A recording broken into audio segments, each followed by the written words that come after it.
Hello everyone, and welcome to Gitsapalooza. Today we're doing another hobby time video, and I'm going to show you how to make this board. I'm not going to make another identical board to this, but I am going to make a bunch of area control objective markers that are designed to have the same pattern as this board. So you'll get to see me go through the process and demystify it. Not that there's a heck of a lot to it. And maybe you'll get a chance, if you're interested, to come up with something on your own.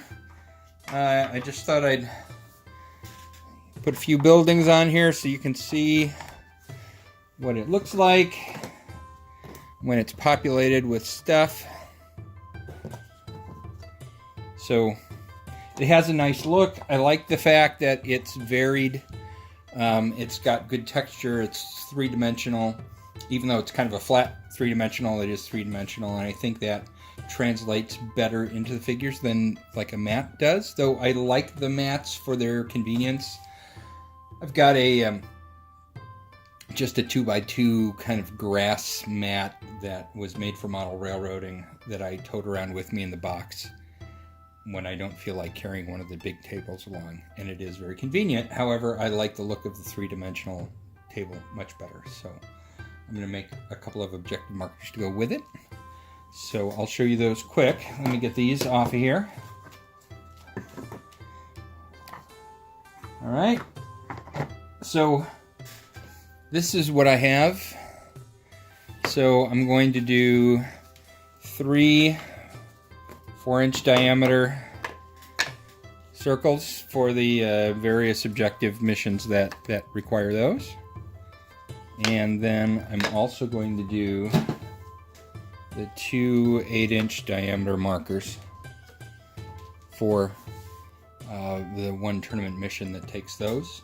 These are just wood cutouts that I bought off eBay. You can obviously see they're wood, and I just painted them brown, and that will be the last painting that happens. Everything else is just done with textures. You can get these were cheap. I got them off eBay. They're just all little wood circles. You can also get wood cork coasters that are also 4 inches in diameter. These look a smidge larger, but they're very cheap, and you might be able to find them locally. So that might be another option. I like the wood because they're thinner, they're lower profile, and because they're wood, I can do more things with them. I will be building some other types as we go along here, and I will probably film that process too. Again, the more you see it and get comfortable with it, the more likely you are to jump in and try to make some on your own. So I'm going to get set up, and we'll be back in just a minute, and we'll be making some terrain just like this. See you in a bit.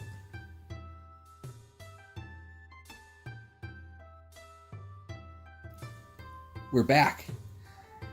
You're going to see how simple a procedure this is. It's also pretty quick and dirty, so that just makes it easier in my book to do. I'm all for doing super detailed things, but not only when it's necessary. So what I'm going to do is I'm going to put some regular old white glue. In this case, I've got Elmer's Glue All, which is pretty common in the U.S. I'm not sure what it is everywhere else, but I'm just gonna, what you normally do is put a somewhat dilute version of white glue on it. You could put full strength on, but it just wastes a lot of glue. So I'm gonna put some white glue on each of these. I'm gonna take a wet brush and just spread it out, and while I'm spreading it out, the water on the brush, which is gonna be really wet, is going to thin the glue out a bit, and then I'm just gonna dump my materials on it and let them dry. And we'll be done. That's really all there is to it. So I have a plan. I have my stuff out. I don't want to move the camera because at the moment, I'm not good enough at doing all the videography stuff. So I'm just going to keep the camera where it is, and I'll bring things out and show them to you as I use them. So first of all, we're going to pull out some of this white glue. See if we can get it to come out.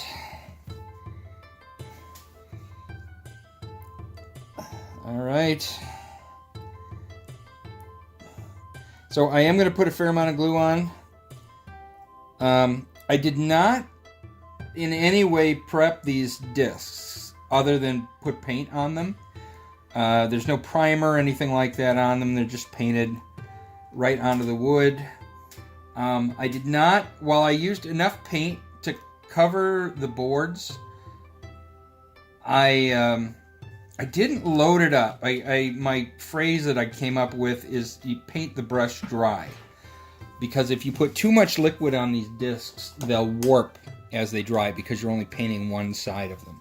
So now I'm going to put some paint on the brush. And you can see I'm just spreading this out. I'm letting the water on the brush do the thinning for me. The little bit thinner paint will be easier to spread into what I want to do it on. And I'm gonna, we'll see, this may be a mistake. I'm gonna try to do everything to all three discs all at once. Trusting that they won't dry out on me before I get everything done. I'm hoping that because the glue is thinned out, it'll stay fluid and sticky a little longer. Alright, so we're down to the last one. Tell you what, it will benefit me to have these in a close group when we get to the next step, because I'm just going to dump things on them. So there we go. We are just about done. Alright, there we go. All done. Last little bit around the edges because the glue tends to draw away from the edges, especially when it's been diluted like this. So I'm going to quick go back to the first one and pull some of the glue out. And there we are. Okay, I'm just going to wipe the brush off with an extra paper towel over here. Very good. And then throw it in the water just so the glue doesn't set up. Get that out of the way. Alright, so I have 2 grits. I actually had 3 on the main table. I have sand, I have a small grit, and I have a larger grit. Problem is every time I move the table, something sits on it, the larger grit falls off. So I'm going to ignore that. So I am going to put some sand on first, and I'm not going to put it on evenly. I'm going to put it on in spots. I don't want to make them all look the same. And I'm going to put on more than I need so that as the glue dries. However, typically I don't want to totally bury the glue, and you'll see why later. So there's my sand. Now this is that's just sand I grabbed from a local beach. Sorry, City of Portage. I did get it from the parking lot though, so I don't feel bad. This is Gale Force 9 grit. They make a bunch of different grits. I really like them because of not only their structure, but because of their color. You can either leave it natural or you can wash it. Sepia works really good on it if you're familiar with GW paints. So there we go. So now we have that. Now, of course, not all of this will stick, but it does give me some a little bit larger coating. All right, so there's that. Now I have 2 types of grass. So I have the darker green, which you can see here, and the lighter green as well. So I'm going to start with the darker green. That is just a woodland scenic blend right there. Hopefully that's in focus. And it's got a sifter top. So I am just going to sift that blend. Again, there's no reason to have it be perfectly the same everywhere. So I want variety. And then I have, this is a Army Painter grass. GW also has, everybody's got grass. It's kind of this lighter green mixed with a little bit of brown. So I'm just going to put some of that in the areas where I can see the white, which means I've got a good exposed glue surface.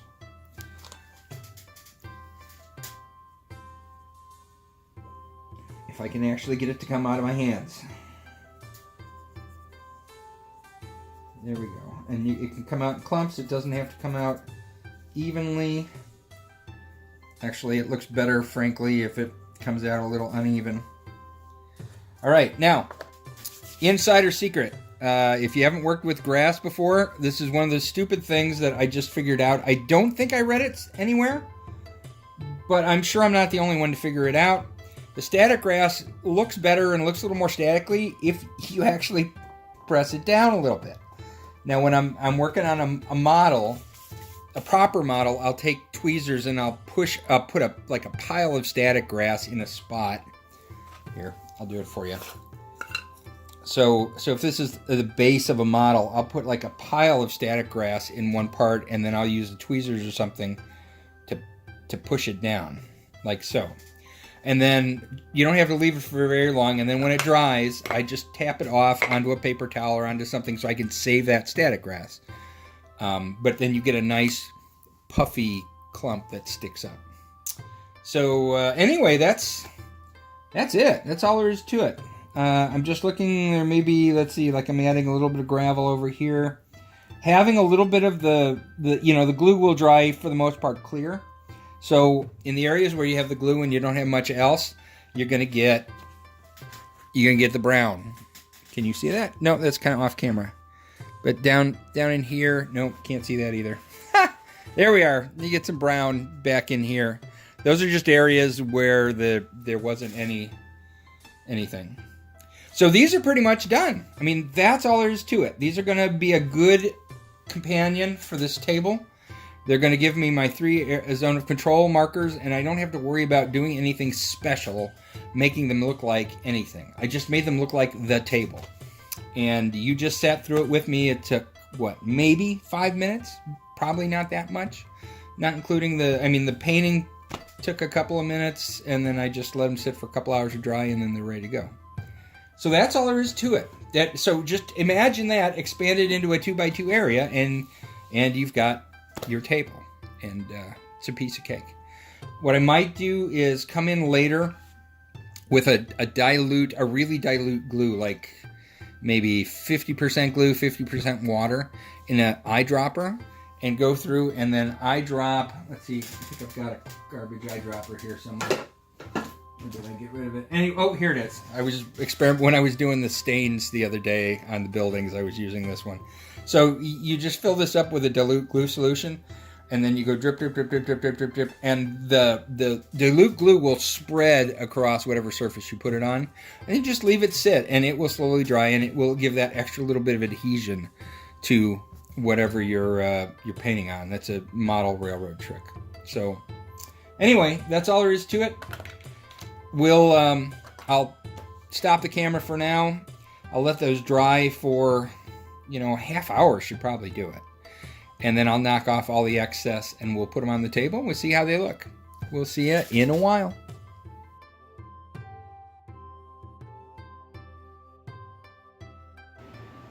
Hello everyone. Since I have to do the 8-inch circles, I'm going to make you watch. It's not going to take very long. So once again, just this, if nothing else, it lets you see the process again without hitting the rewind button. So unfortunately, my glue nozzle is kind of clogged up. But one of the things I probably should mention when it comes to how much glue and how heavy do you dilute it, the larger the objects are that you're trying to put on, the heavier, the thicker the glue will need to be. When I'm doing my figures, I just put straight glue on. I don't really dilute it at all. Sorry for the ums.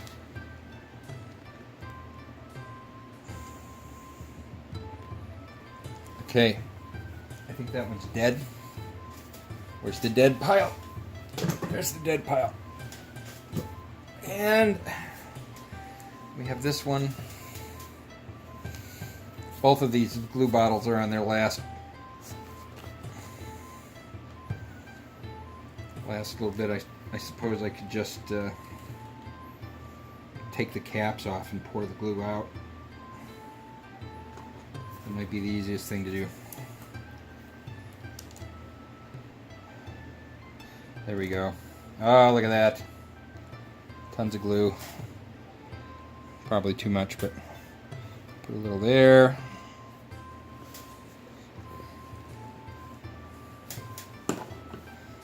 Alright, now we have our bottle with the water on it. I don't know what that is, but... Alright, let's spread this out.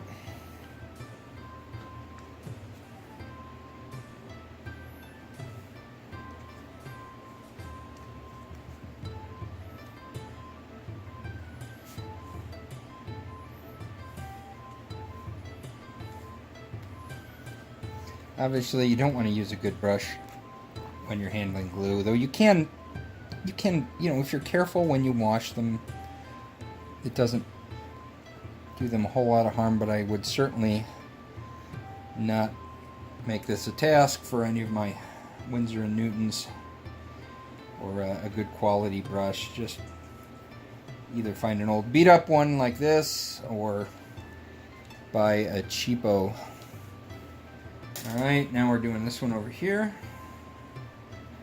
So I think I'll start by just spreading it out in pretty large fashion to cover most of this.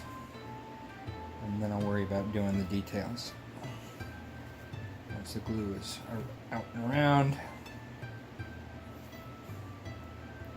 The other reason I wanted to do have you guys watch these bigger discs is that there was something I had found a bit of. I've got a ton of basing materials and different kinds of flocks and things, and I have these little leaves that I'm really fond of but keep forgetting to use because they're a relatively new addition and I'm not used to using them. You know, there's certain things I default to very regularly. I don't have them on this table, but if you look at most of my 40K figures and some of my Bushido figures, I do a lot of down trees, like logs and things like that. Alright, so we'll touch up the edges here. And we should be pretty good. That was pretty successful. So, once again, sand first. This light sand really shows up. It's really obvious when you put it down. So I tend to be kind of light with it. I don't want too much of this on there because it does look really obvious compared to everything else. But I do like it in spots. Or lightly sprinkled as a background, it's okay. So there's my sand. Those are my lighter spots. Maybe I'll put a little bit more in some of the where I want it concentrated, where I want it obvious. Sorry, my arm keeps going in front of the camera. I apologize for that. Still learning. All right, now we have our grit from Gale Force 9. This can be all over. It's a nice color. It's a nice texture. Again, I do like to concentrate it in some areas so you looks like you have piles of it in a few areas. That's kind of symmetrical, but I think that'll probably be okay. You know, if you wanted to make something look like a path using this, you can. But since I don't have that around the rest of the table, I think I'm going to not try to do that too much. So there we go. And again, this general grit, you can just kind of sprinkle everywhere, at least a little bit, because it gives a nice alternating texture. And now what I'm going to do here is this is leftover. These are leftovers from the 3 others. So I'm just going to start by sprinkling. This is a mix of grit and stone and grasses, and I'm just going to throw a little of this all over the place so that I'm not being wasteful. And then I will take the dark green. This looks really nice when it's mixed up with the chunks of the heavier stone because it'll sift down into that heavier stone and actually stay there. Now we're going to do a little bit of lighter grass. Actually don't want it too much piling up because I end up mixing all this stuff up and then I lose my grass for the future. But that's okay. I can buy more, right? That's how the gaming companies stay in business, is we use up stuff and maybe aren't the most frugal with it, and then we have to buy more. That's good for them. All right. Okay, and just like the other one, I'm going to do a little bit of a tap just to kind of get things pushed down into the glue. Oh, and so the thing I forgot, and I forgot it again, here are the little leaves. So a little bit of fall leaves, so I have no idea. I'm going to try to target these in areas where there's appears to be some free glue, because being larger things, it will take more glue to get them to adhere.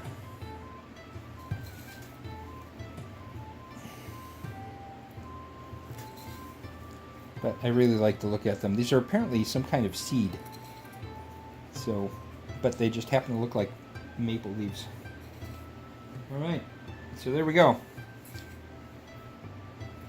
And then now that the leaves are down, I'm definitely going to have to push, because those are going to need to get down into the glue. There we go. So, there's our two 8-inch circles. Hopefully they will look appropriate when dry. I will, I'll let them sit for a while. Gonna watch some Night Stalker on video, blast from my past. Kind of a mystery horror series that was filmed in Chicago, which is where I'm from. So I am still 30 years later, 40 years later, I'm delighted by it. So anyway, we'll let these dry. I will be back when it's done, and we'll take a look, see what we have concocted.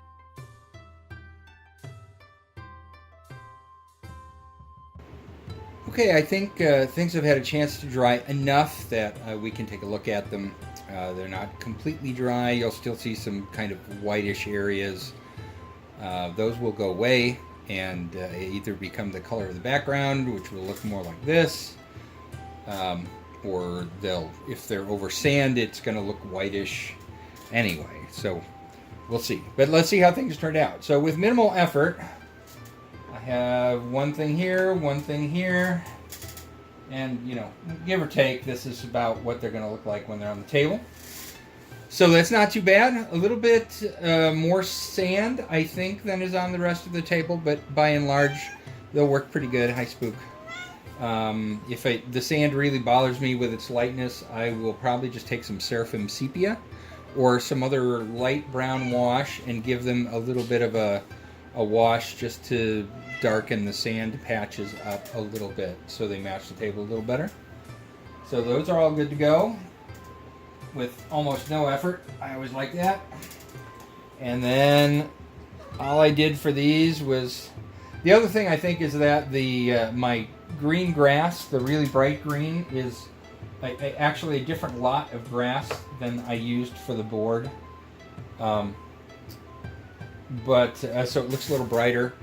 I may actually go back in and add some of the brighter green grass to the board in order to make these things tie in a little better. As I'm running out of grass, when you do things on this scale, you go through your basic materials really fast. And so yeah, what I will probably do is go onto the table then and add some of that brighter green grass into the grassy areas. But again, the point of this was to make easily discernible areas without having to come up with a reason for them, like making giant wooden platforms or something like that. And so I just decided to try to make them the same as the table. What do you think, Spook? Okay, she approves. So anyway, let's throw a table together, see what it looks like. With some of our new work, we've got our our little temple set up here with a Temizuya and a bell, and let's do a line of Hokora. There we are. Actually, these two are pretty similar, so we can put these over here. And this one's a little different. Let's see if we move that to the background and put this one here. And there we go. Got a nice little temple area. I'd probably add some trees or shrubbery to that to give a little bit of cover or some piles of stuff. And then we'd be all set. Well, there you go. Nothing to it. Piece of cake. I cranked it out in a few minutes, so can you. So I'll be touching up the board, and then you guys will be seeing all of these in my upcoming videos. Oh, one last thing I wanted to mention. When it comes to using the eyedropper with the glue, you probably only need that for the heavier concentrations of gravel. And that's just to get a little extra glue from the top down so you have this continuous adhesive, you know, pulling the little cobbles down. For things like grass, it works fine with the grasses. I just don't know how necessary that is.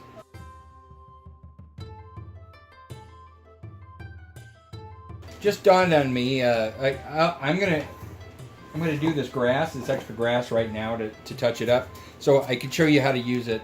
This cement. So you can buy this pre-mixed, or you can just mix it yourself. I'm lazy, so I bought the pre-mixed stuff, and then you can buy these. They're about $6 for a pack of 5. If you keep them clean, you can use them over and over and over again.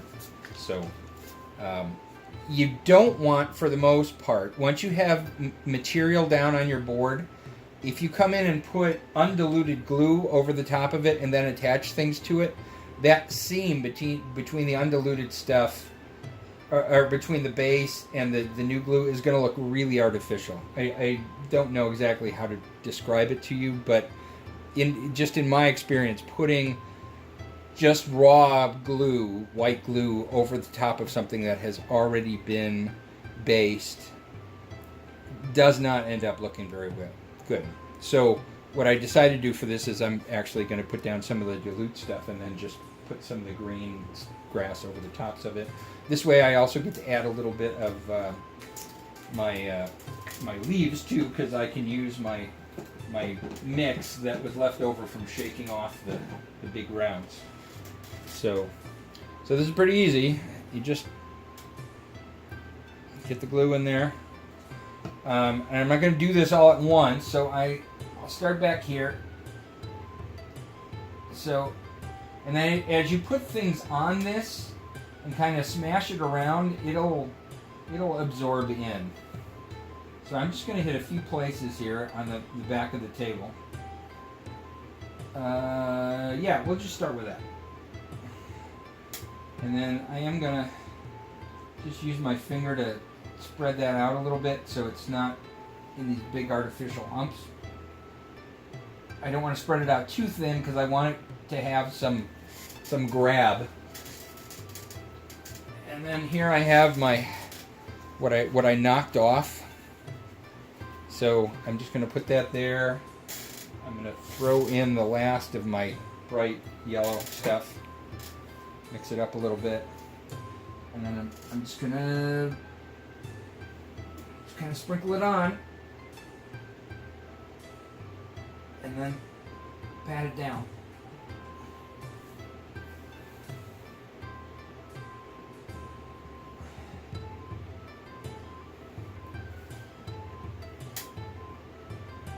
You can see how, obviously, how incredibly difficult this is.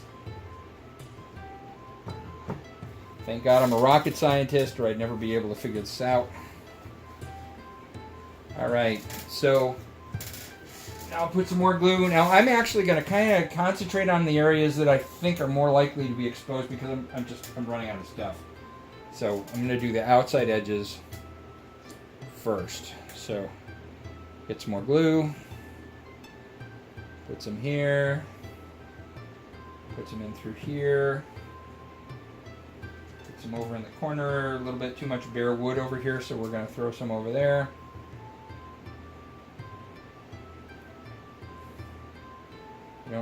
These don't all have to be huge. You can see I'm just kind of concentrating them. Shot glue off the table. So there we go. Just a few more places. Once again, I'm going to take my finger and just kind of pat them down a little bit so they're a little bit flatter. Cover a little more area.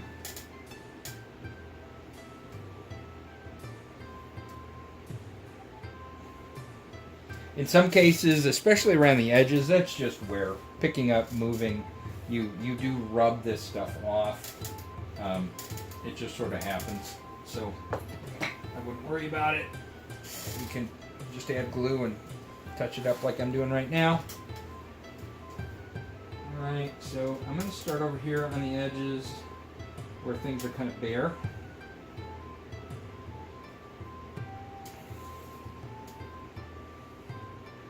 Looks like I'm going to run out of my stuff here long before I get done with all of these spots. So we're going to make a quick dash over to the drawer with all the stuff in it. What do we have? Yeah, out of that bright yellow-green stuff. So this will have to do. This isn't much better than what's there now, but it is just a. It's a little more tufty. But it'll help me cover up the bare spots. So.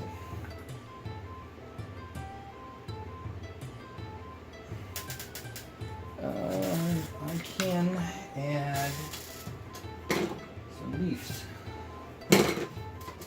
Leaves. That's not leaves. There we go, those are leaves. A little bit of red, so these I'll just sprinkle on.